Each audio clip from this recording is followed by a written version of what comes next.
Hello. In this video I want to discuss the proof of the product rule for limits. So the theorem is displayed on the screen, and what we have is the following. Right, so we have two functions, f and g, from R to R. Both are defined on some open interval containing a, but not necessarily at a. And we're assuming that the limit of f as x tends to a is L, and the limit of g as x tends to a is m. And here L and M are both real numbers. The conclusion of the theorem is that the limit of f of x times g of x exists, and this limit is equal to L times n. Right, so let's talk about the proof.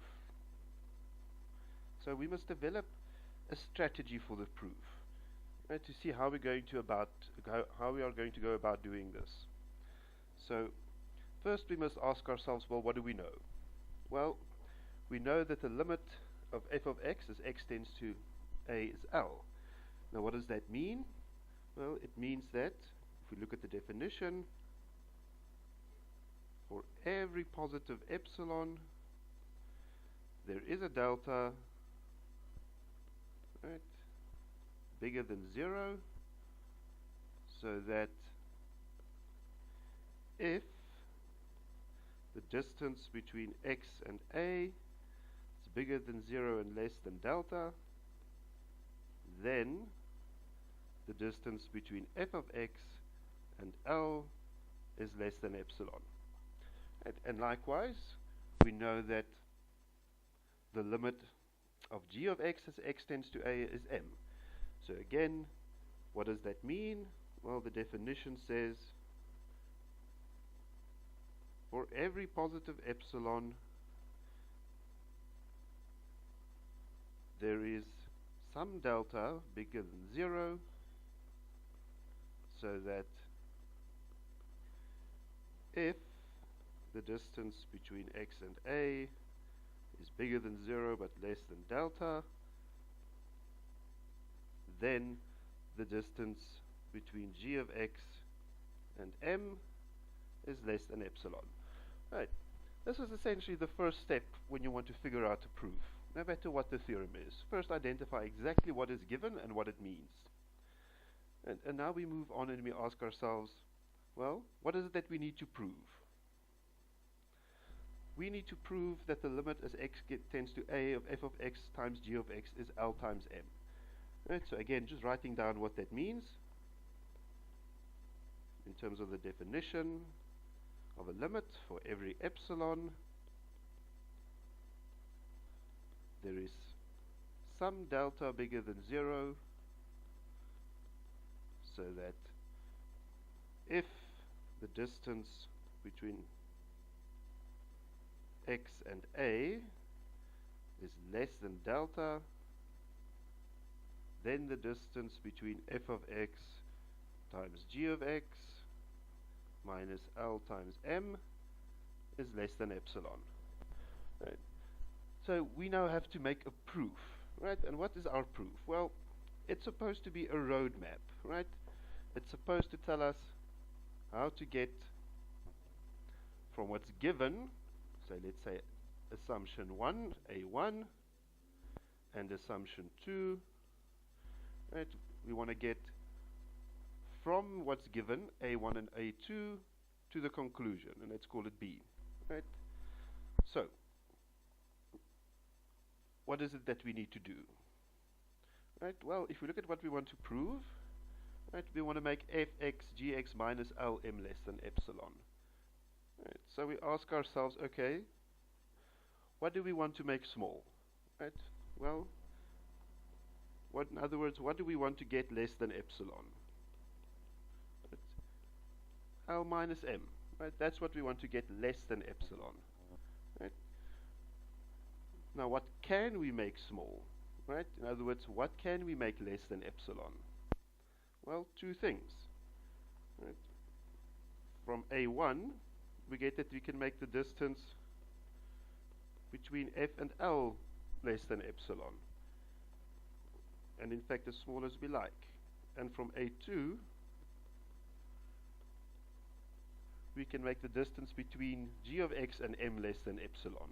Right? So both of these we can make less than epsilon, or in fact not only epsilon, but as small as we need. Right? Right. So this tells us what the mechanism of the proof has to be, right?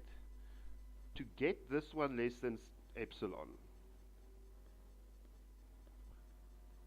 right? We're going to have to look at these two and see how small do we need to make them. Right, so how small must we make these two terms in order to get this one less than epsilon? Right. So what does that tell us? What do we have to do? Well, we somehow need to take this thing that we want to make less than epsilon, right?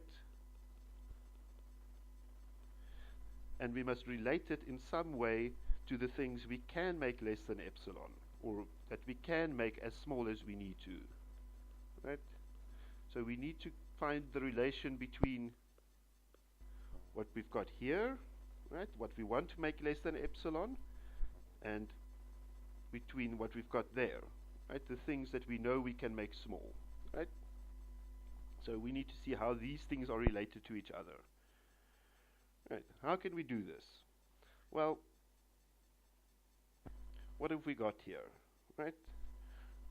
We've got here the term we want to make less than epsilon at the end of the day. F of x, g of x minus L times m. And now we want to relate it to those two. Right, so we see we've got fx, gx, right? So what we do is we say, okay, well, if we subtract a g minus L there, right, then we can go down here and take out the g of x as a common factor. And what's left is f minus L. Right? But now if we subtract gx times Lx, we must also add it. Right? But that's no problem, because if we now look down here, if we group these two terms together, we can take out the L as a common factor, and we're left with g minus m. Right? So, right now we just break it up using the triangle inequality, so we get less than or equal to g of x, f of x minus L, plus absolute value L, g of x minus m. And we split the absolute values up, so we've got g of x here, f minus L there, and g minus m over there. Right. And now we see, okay, what have we got here? Like this term here, that's good, right? That's what we want, right? F minus L. That term here is also good, right? G minus m, we can make it as small as we need to. This term here, this L, that's okay, right? It's just a constant. So it's a constant, so it doesn't bother us. But what have we got here? That's bad news, right? That's bad, right? Why is it bad? Right? Because it depends on x.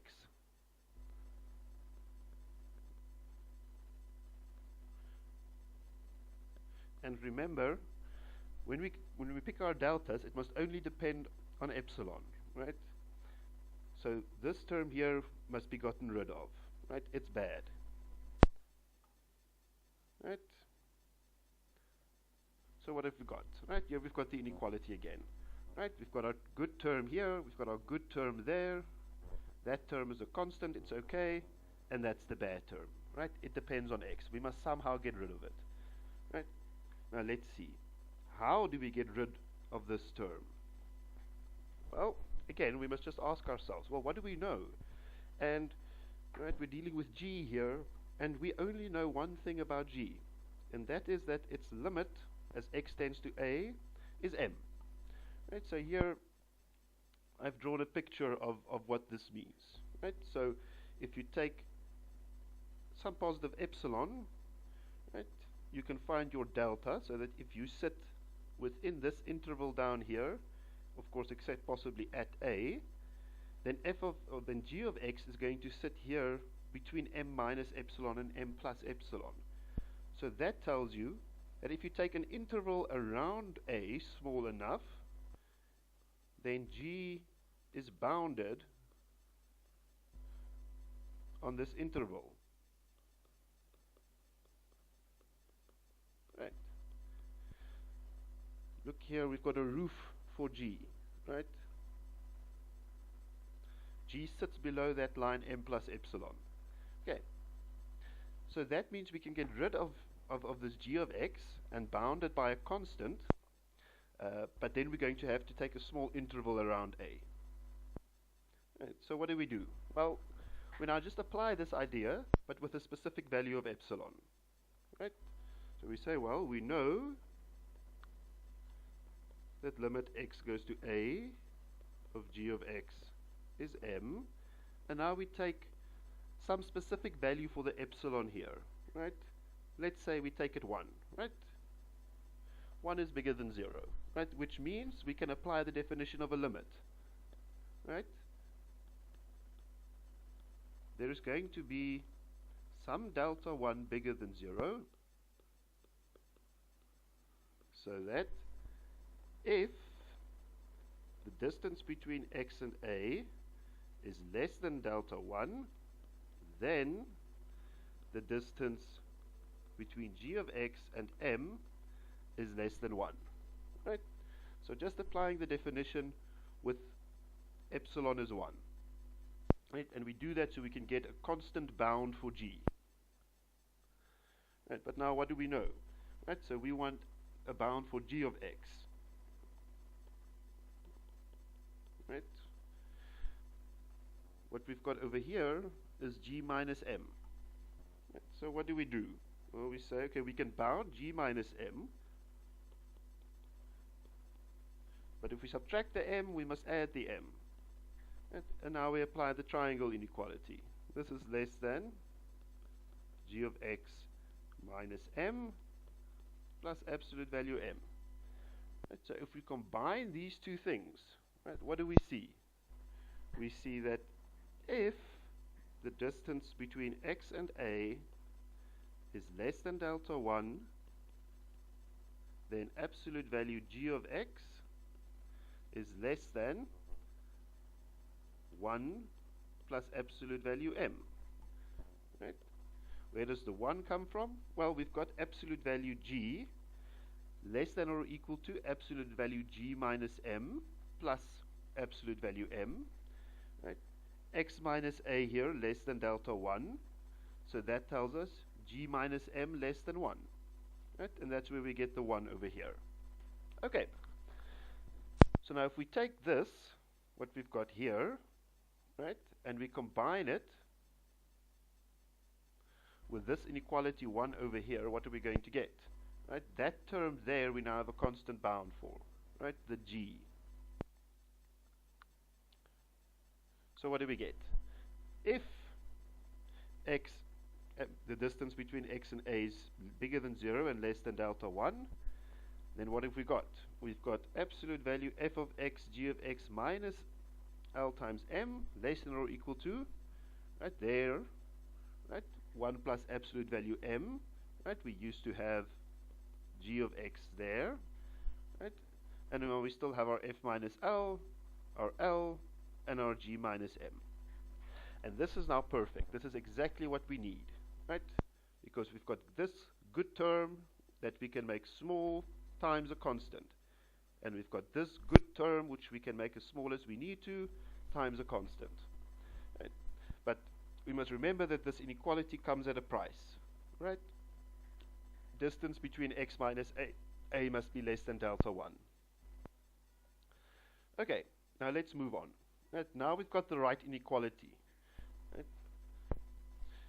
So what do? Well, we take a positive epsilon. Right? And now we want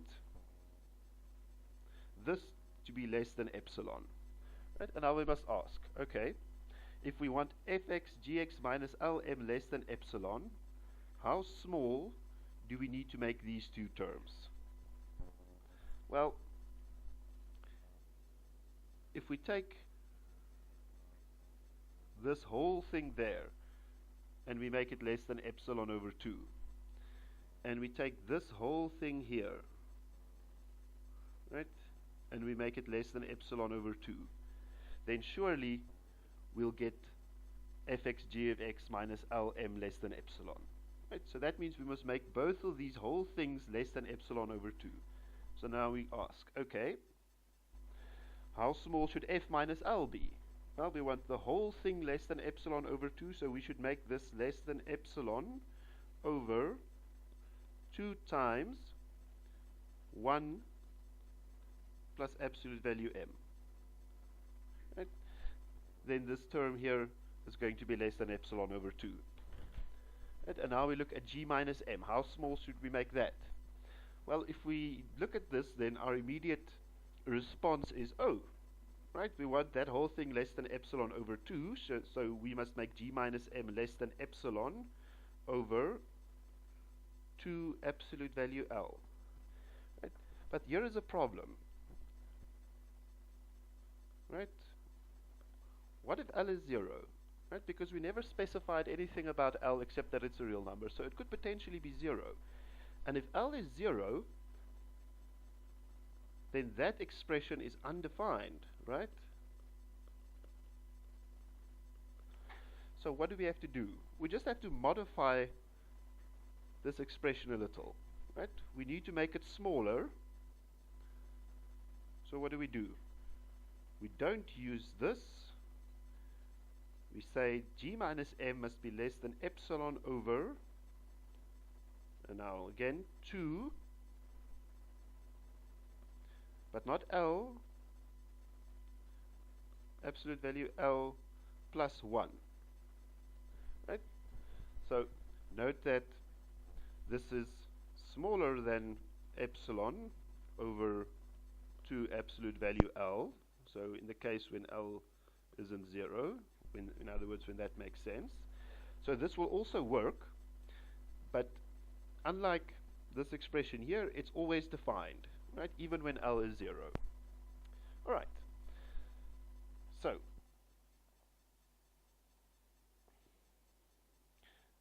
let's see, right?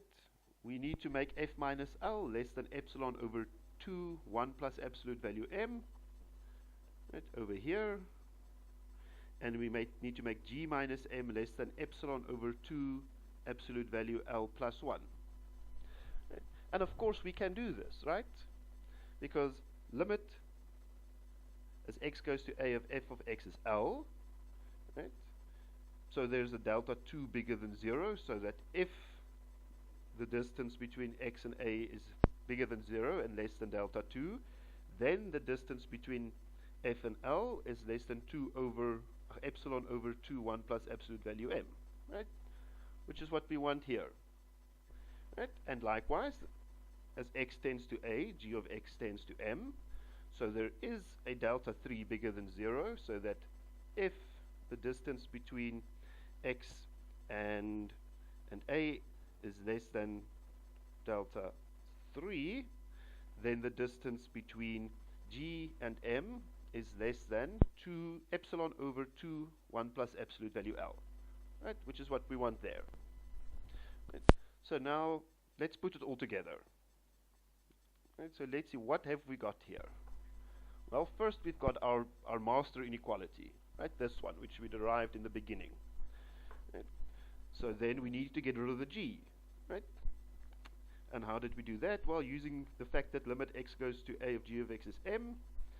Right, we say, well, we know there's a delta 1 positive, so that if the distance between x minus a is less than delta 1, then the distance, then absolute value g is less than 1 plus absolute value m. Right.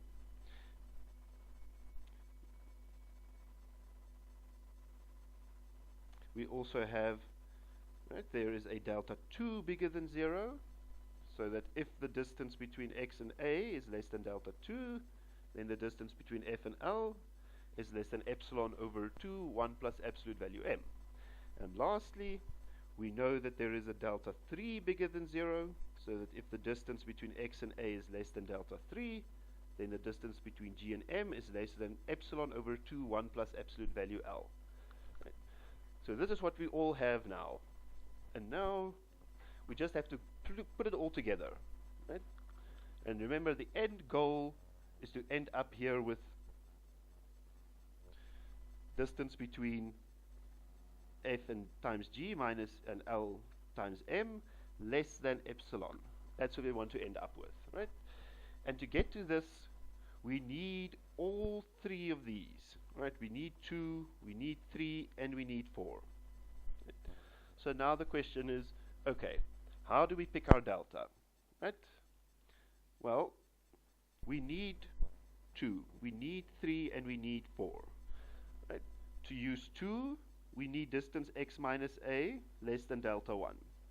To use 3, we need distance x minus a less than delta 2. To use 4, we need distance x minus a less than delta 3. So how should our delta look? Right? Our delta should be small enough so that we get all three of these. So what do? Well, one way to do things is to take the minimum. In other words, you've got delta 1, you've got delta 2, and you've got delta 3, and you take your delta to be the smallest of those three numbers. Right? And the important thing here is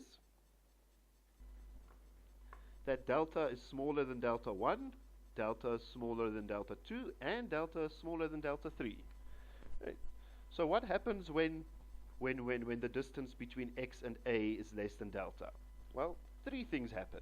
First of all, right, because delta is less than or equal to delta 1, we get that the distance between x minus a is less than delta 1. Right? And what does that tell us? If we go back up here, if the distance between x and a is less than delta 1, then absolute value g is less than 1 plus absolute value m. Right? There we go. Right? When the distance between x and a is less than delta, we also get, right, because delta is less than delta 2, that the distance between x and a is less than delta 2.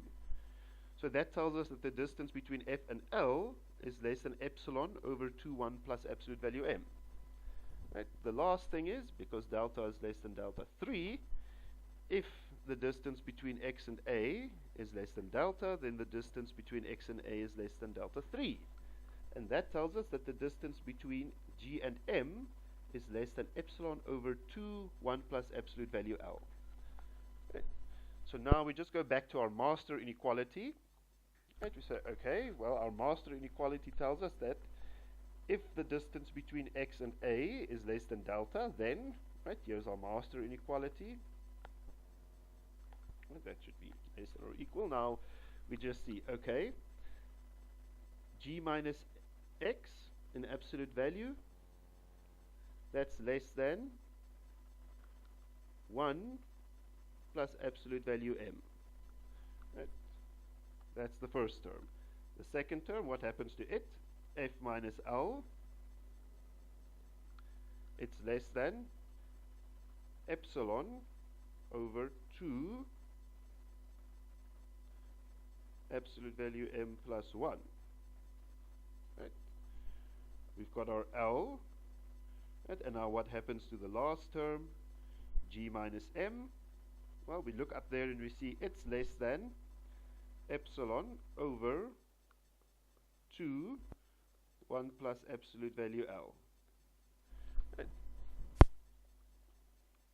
Now what do we get here? Right? This first term, right, absolute value m plus 1 is going to cancel. So for the first term, we're just left with epsilon over 2. Right? Let's look at the second term carefully. Right? We've got absolute value L over 1 plus absolute value L times epsilon over 2. Right? So this whole thing here, right, is certainly less than 1. So we get fx gx minus lm less than, right, our epsilon over 2 there, plus another epsilon over 2 from that, and that gives us epsilon. Right? So now we've proven if the distance between x minus a is less than delta, then the distance between fx gx and L times m is less than epsilon. And this is true for every epsilon, right? Because we never said what the value of epsilon is. We just took it as some arbitrary positive number, right? And that means our proof is finished, right? The limit fx times gx as x goes to a is L times m by the definition of a limit.